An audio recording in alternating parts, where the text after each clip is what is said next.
وَلَقَدْ يَسَّرْنَا الْقُرْآنَ لِلذِّكْرِ فَهَلْ مِن مُّدَّكِرٍ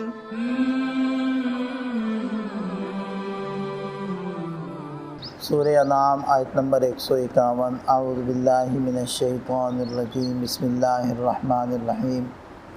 قل تعالوا اتل ما حرم ربکم الا تشرکوا به شیئا وبالوالدین احسانا ولا تقتلوا اولادکم من املاق نحن نرزقکم وإیاہم ولا تقربوا الفواحش ما ظهر منها وما بطن ولا تقتلوا النفس التي حرم الله إلا بالحق ذلكم وصاكم به لعلكم تعقلون۔ اس آیت مبارکہ پر کل ہم گفتگو کر چکے ہیں۔ وہ 10 چیزیں ہیں، 10 محرمات جن کو اس آیت مبارکہ میں اور اگلی آیات کے اندر اللہ تعالیٰ نے بیان فرمایا ہے۔ تو ان میں سے ابتدائی 2 چیزوں کے اوپر ہم نے کل گفتگو کی تھی۔ پہلی ان میں سے تھی اللہ تشرکوا بہ شیئا، اللہ کے ساتھ کسی کو شریک مت بناؤ۔ دوسری چیز تھی وبالوالدین احسانا، والدین کے ساتھ اچھا سلوک کرو۔ تیسری چیز ہے ولا تقتلوا اولادکم من املاق، مفلسی کے خوف سے اپنی اولاد کو قتل مت کرو۔ نحن نرزقکم وإیاہم، تمہیں بھی ہم رزق دیتے ہیں اور انہیں بھی ہم رزق دیتے ہیں۔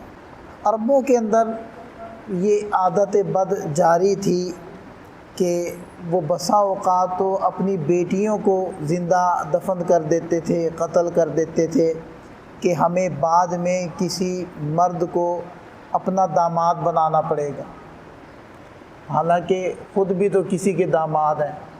اور اسی طرح وہ مفلسی کی خوف سے کہ جی یہ کھائیں گے کہاں سے، تو ہمارے پاس تو فراوانی نہیں ہے، رزق کی تنگی ہے، تو اس لیے وہ قتل کر دیتے تھے۔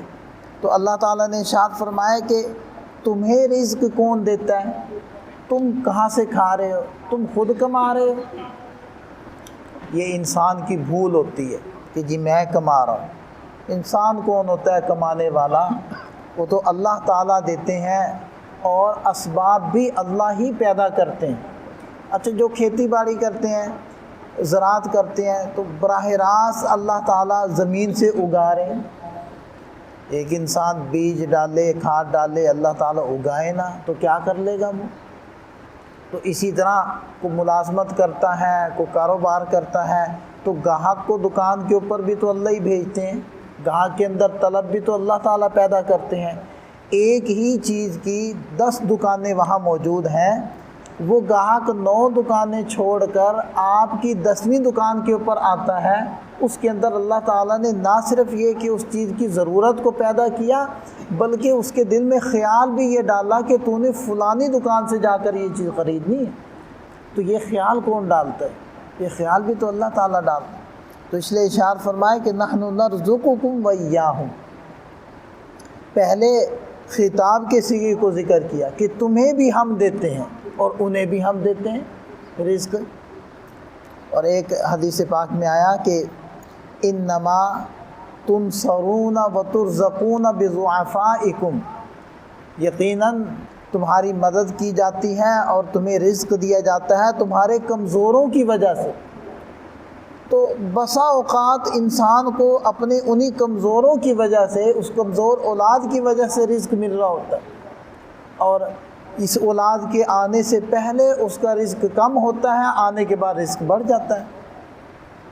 تو جیسے اولاد کو گلا گھونٹ کر مار دینا یہ قتل ہے، اسی طرح اولاد کی دینی، اخلاقی، تعلیمی تربیت نہ کرنا بھی ان کا قتل ہے، کہ وہ ایسے حیوان بن جائیں کہ وہ اللہ کو، اس کے رسول کو اور عقیدہ آخرت کو نہ مان رہے ہوں یا اس کے اوپر یقین نہ رکھتے ہوں، اور معاشرے کے اندر بگاڑ کا، فساد کا سبب بنے، تو یہ بھی اولاد کے قتل کے ہی مترادف۔ اس لیے جیسے ظاہری کھانے پینے کا خیال کرنا چاہیے اور ہم لوگ کرتے ہی ہیں، اسی طرح ان کی باطنی تربیت، ان کی اخلاقی تربیت، ان کی اخروی تربیت اس کا بھی خیال کرنا یہ ہمارے لیے ضروری ہے، اور اسی طرح ضروری ہے بلکہ اس سے بھی زیادہ اہم ہے جتنا کہ ہم ظاہری ان کے کھانے پینے کا خیال کرتے ہیں۔ اور آگے ارشاد فرمائے کہ وَلَا تَقْرَبُوا الْفَوَاحِشَ، فواحش کے قریب مت جاؤ، کھلے اور بڑے گناہوں کے قریب مت جاؤ، ایسے گناہ کہ جن کے اثرات دور رس ہوں اور دیر تک رہیں، وہ گناہ۔ اب وہ اس فواحش کے اندر تو کوئی مطلب تعیین نہیں ہے، ہر طرح کا گناہ آ جائے گا، اور خاص طور پر جب یہ اگلے الفاظ شامل ہوگے ما ظہر منہا، جو ان میں سے کھلے ہوئے ہیں، اور وما بطن، جو چھپے ہوئے ہیں، یا پھر جو ظاہری اعضاء سے متعلق ہے، ہاتھ پاؤں آنکھوں سے، وہ بھی آ گئے، اور جو باطن سے متعلق ہے، دل سے متعلق ہے، وہ بھی سارے گناہ آ گئے، وہ تمام گناہ آ گئے۔ اسی طرح با حضرات فرماتے ہیں کہ فواحش سے مراد ایسے گناہ جو بدکاری سے متعلق ہو، یعنی زنا سے متعلق ہوں، وہ ہے، اور ما ظہرہ جو ظاہری اعضاء سے متعلق ہے، اور ما بطن جو دل سے متعلق، یعنی بدکاری سیاہ کاری کے جتنے بھی اسباب ہیں، جتنے بھی دوائی ہیں، جتنے بھی مقدمات ہیں، جیسے کہ نامحرم کو دیکھنا، نامحرم سے بات چیت کرنا، تعلقات استوار کرنا، یہ تمام گناہ اس کے اندر داخل ہو جاتے ہیں۔ ولا تقربوا الفواحش، فواحش کے اندر ما ظہر منہا وما بطن، ظاہر ہے یا چھپے ہوئے، وہ سب اس کے اندر آ گئے۔ اور دیکھیں کہ قرآن نے جب ان گناہوں کی بات آتی ہے تو یہاں الفاظ ارشاد فرمائے کہ ولا تقربوا، ان کے قریب بھی مت جاؤ۔ جیسے حدیث پاک میں آتا ہے کہ جو چراگاہ کے قریب پھٹکے گا، قریب ہے کہ وہ اس کے اندر مبتلا ہو جائے۔ یعنی آپ یہ دیکھیں کہ اس مثال سے سمجھیں کہ ایک کھیت ہے ہرا بھرا، اور آپ اپنے حیوانات کو چرا رہے ہیں، گائے بھینسوں کو یا بکریوں کو۔ اگر آپ یہ چاہتے ہیں کہ ان میں سے کوئی بکری، کوئی جانور اس چراگاہ کے اندر یا اس کھیتی کے اندر منہ نہ مارے، تو آپ کو چاہیے کہ کھیت کے قریب بھی ان حیوانات کو مت چلنے دو، بلکہ کچھ فاصلے پر ان کو رکھو، کیونکہ جب بالکل وہ اس کے کنارے پر یا بننے کے اوپر چل رہے ہوں گے تو لازمی بات ہے وہ چلتے چلتے منہ تو ماریں گے۔ تو بالکل اسی طرح قرآن اصل میں اس بات کی طرف متوجہ کر رہا ہے کہ تم اگر یہ چاہتے ہو کہ تم بدکاری، سیاہ کاری یا کسی اور گناہ کے اندر مت پڑو، تو اس کے پھر جو اسباب ہیں، اس کے جو پھر قریب کرنے والی چیزیں، ان تمام سے دور ہٹ جاؤ۔ اب آپ یہ دیکھ لیں کہ دوسری جگہ زنا سے اللہ تعالیٰ نے روکا ہے، تو وہاں بھی یہی ارشاد فرمایا ہے کہ وَلَا تَقْرَبُوا الزِّنَا، زنا کے قریب بھی مت جاؤ۔ یعنی جو اس کے ابتدائی مقدمات ہوتے ہیں نا، مبادیات ہوتے ہیں، بات کرنا، فون کرنا، میسج کرنا، اس کو دیکھنا، یہ تمام مقدمات ہیں۔ تو اگر کوئی یہ چاہتا ہے کہ میں اصل عمل سے بچ جاؤں، تو اس کو اس کی مبادیات اور مقدمات، ان تمام چیزوں سے بچنا پڑے۔ اور حدیث پاک میں ان تمام مقدمات کو بھی وہی درجہ دیا ہے حرمت کا جو کہ وہ اصل فعل کو دیا گیا۔ یہاں تک کہ ایک حدیث پاک میں آیا کہ آنکھیں بھی زنا کرتی ہیں، العینان تزنیان، ہاتھ بھی زنا کرتے ہیں، کان بھی زنا کرتے ہیں، اور فرمایا کہ شرمگاہ تو تصدیق کرتی ہے یا تکذیب کرتی ہے، یعنی اس عمل کو جس کو انسان گویا کہ اپنی آنکھوں اور کانوں اور ہاتھوں سے شروع کر چکا ہے، شرمگاہ تو پھر اس کو آخری حد تک پہنچائے گی یا نہیں پہنچائے گی، بقیہ وہ اس کا گناہ تو اس کی آنکھوں اور کانوں سے شروع ہو چکا ہے۔ تو اس لیے یہاں بھی یہی فرمایا کہ ولا تقربوا، اس کے قریب بھی مت جاؤ، یعنی کہ جو بھی اس کے مقدمات ہیں ان تمام سے بچو۔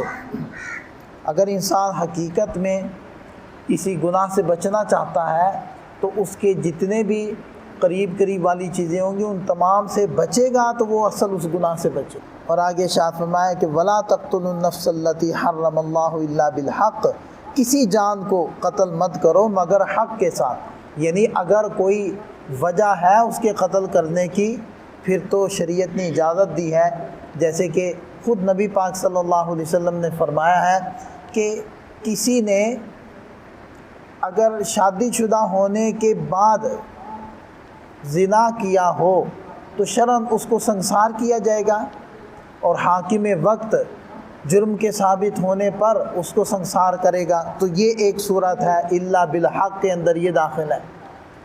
اسی طرح اگر کوئی مسلمان کسی دوسرے مسلمان کو قتل کر دے تو قصاصاً اس کو قتل کیا جائے گا، لیکن وہ بھی مقتول کے ورثاء نہیں کریں گے، وہ بھی حاکم وقت کرے گا۔ تو یہ ہے الا بالحق، یہ داخل ہے۔ تیسری چیز ہے کہ اگر کوئی مسلمان ہونے کے بعد مرتد ہو جائے، اس کو بھی عوام قتل نہیں کرے گی، حاکم وقت قتل کرے گا، تو یہ ہے الا بالحق۔ تو اگر کوئی ایسی صورتیں نہ ہوں تو پھر کسی دوسرے کو قتل کرنا، کسی مسلمان کو قتل کرنا، یہ تو پھر انسانیت کو قتل کر دیں۔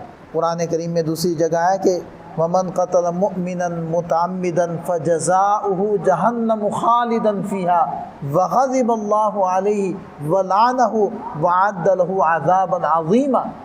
اتنی وعیدیں اس کے اوپر ارشاد فرمائی گئی کہ جس نے جان بوجھ کر کسی مومن کو قتل کر دیا، فَجَزَاؤُهُ جَهَنَّمُ خَالِدًا فِيهَا، ہمیشہ کے لیے اس کو جہنم میں رہنا پڑے گا۔ کیوں؟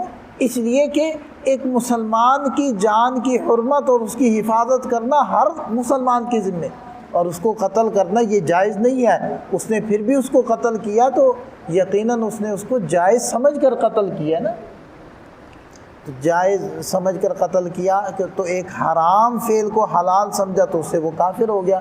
جب کافر ہو گیا تو فجزاؤہ جہنم خالداً فیہا، ہمیشہ جہنم میں رہے گا۔ وغضب اللہ علیہ، اللہ اس پر غصے ہوں گے، ولعنہ، اللہ تعالیٰ اس پر لعنت فرمائیں گے، وعد لہ عذابا عظیما، اللہ تعالیٰ نے اس کے لیے بڑا عذاب تیار کر کے رکھا ہے۔ کتنی وعیدیں۔